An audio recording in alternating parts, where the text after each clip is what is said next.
Nesse vídeo vamos conversar sobre uma novelinha de Dostoiévski chamada Uma Anedota Infame. Primeiro, peço a você que se inscreva no canal e ative as notificações, combinado? Ok. Publicada em 1862, Uma Anedota Infame é uma tragicômica crítica social. Ainda que numa primeira olhada pareça esquisito, esse título na verdade encaixa-se perfeitamente ao texto e o significado sintetiza com muita exatidão a moral da história. A palavra anedota tem esse sentido de piada, que é o mais popular, mas há um outro significado que ignoramos. Anedota também designa um pormenor curioso e pouco divulgado que ocorre em segundo plano sobre uma certa personagem ou evento histórico. A palavra infame, por sua vez, caracteriza o que tem má fama, foi desonrado ou desacreditado. Dito isso, esta historieta falará de um acontecimento que pode trazer má fama a quem muito se preocupa com a reputação, especialmente aquele que vive em função de manter as aparências, a ponto de quase querer controlar o que os outros pensam de si. Ela se passa na época das grandes reformas na Rússia, período marcado pela emancipação dos servos promulgada em 1861. Caso você não saiba, a Rússia tinha uma forma curiosa de escravidão. Nos outros países, os estrangeiros eram submetidos à escravidão. Lá não, o próprio povo era escravizado e essa condição recebia o nome de servidão. Estes escravos brancos eram considerados patrimônio das propriedades rurais. Tanto é que quando um latifundiário comprava terras, os escravos vinham junto. A escravidão, tal como aconteceu aqui no Brasil, já é triste e repugnante. Essa da Rússia, que horror! Escravizaram com patriota? Como assim?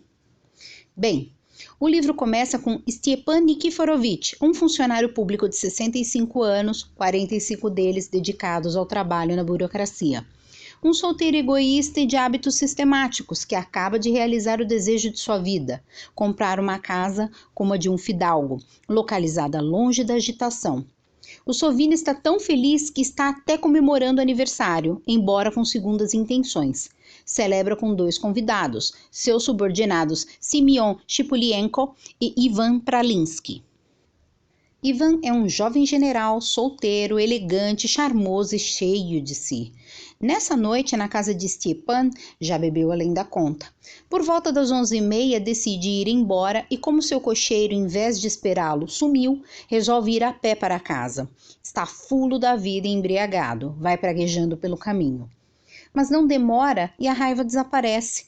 Ele passa a caminhar feliz, devaneando sobre as discussões que teve no jantar a respeito de humanitarismo. De repente, ouve um som de música vindo de uma casa em festa. Ao ver um policial perto, pergunta do que se trata e descobre que nela um dos seus subordinados está comemorando o casamento. O diálogo interno que Ivan trava a seguir para decidir se vai ou não entrar na festa é uma comédia.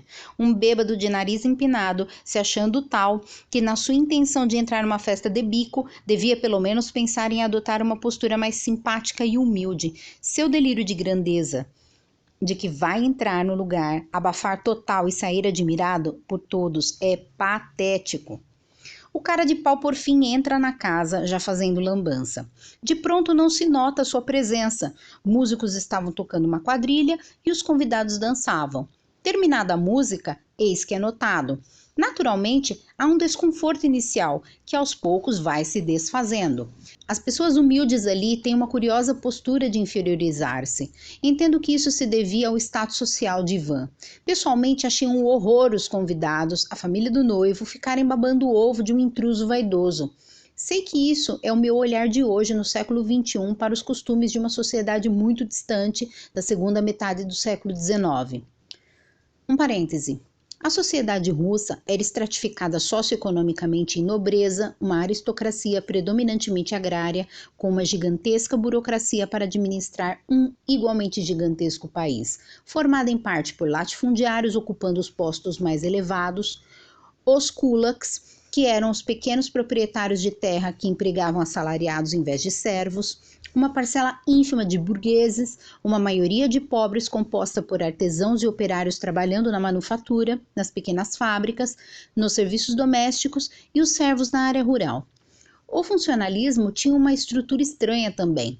Os altos cargos da administração pública eram ocupados pelos latifundiários que, mesmo quando civis, tinham patentes militares, embora não pegassem em armas. Por isso que nessa história vemos Ivan e outros se chamando de general, embora trabalhem em repartições e não no exército.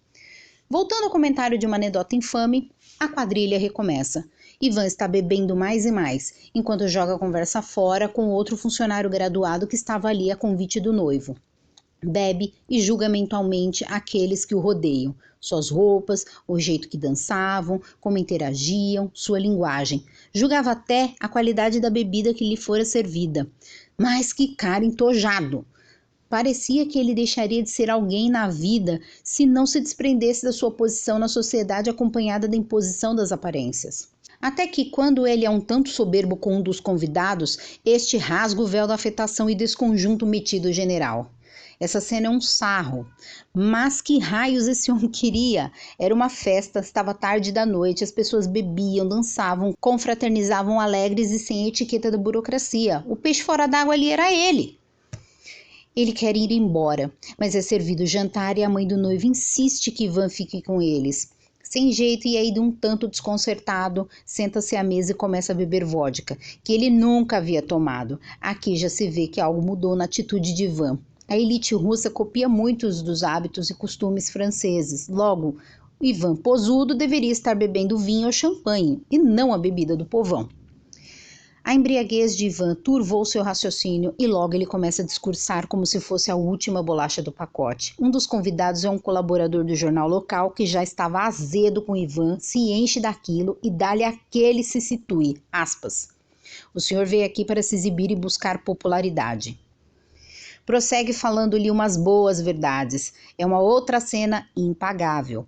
Um Ivan covarde apela ao noivo para que contivesse o sincericida. Para ele, o fato de ser um subalterno o obrigava a sair em sua defesa. Pode uma coisa dessas? Quando pensamos que a coisa não poderia ficar pior que isso, Ivan passa mal e dá outro vexame. Nessas horas percebemos que há situações em que é tênue a linha que separa a tragédia da comédia. Adiante, o narrador passa ao noivo, Pseudonimov, de quem fala brevemente. Detém-se mais na família de sua noiva quando emprega altíssimas doses de ironia. É uma gente maldita, do patriarca aos netos. O convívio entre eles é movido a intriga e conflitos que esse pai bêbado, avarento e violento dissemina para divertir-se. Mas Dostoiévski é tão habilidoso que, em vez de repulsa e indignação, faz-nos rir da coisa. Em certos momentos, lembrei-me do general Nikolai Bolkonsky de Guerra e Paz, o pai rabugento e abusivo da pobre princesa Maria. Esse pelo menos se arrepende das suas cachorradas no leito de morte e pede perdão à filha. Voltando à historieta, o narrador prossegue explicando o impacto da presença de Ivan na vida daquela gente, o que ajuda a compreender a atitude de Pseudonimov diante do general. Também deixa mais fácil de entender a dependência dessas pessoas das classes mais baixas, dos rapapés e das boas relações com entojados como Ivan. A meu ver, Dostoiévski constituiu naquela festa uma miniatura da sociedade russa, que critica com altas doses de sarcasmo. Bem, se você quer entender como funcionava parte da sociedade russa no século XIX e rir um bocado, leia uma anedota infame e divirta-se. Se ficou até aqui, não deixe de curtir o vídeo e inscrever-se no canal, beleza? Até breve!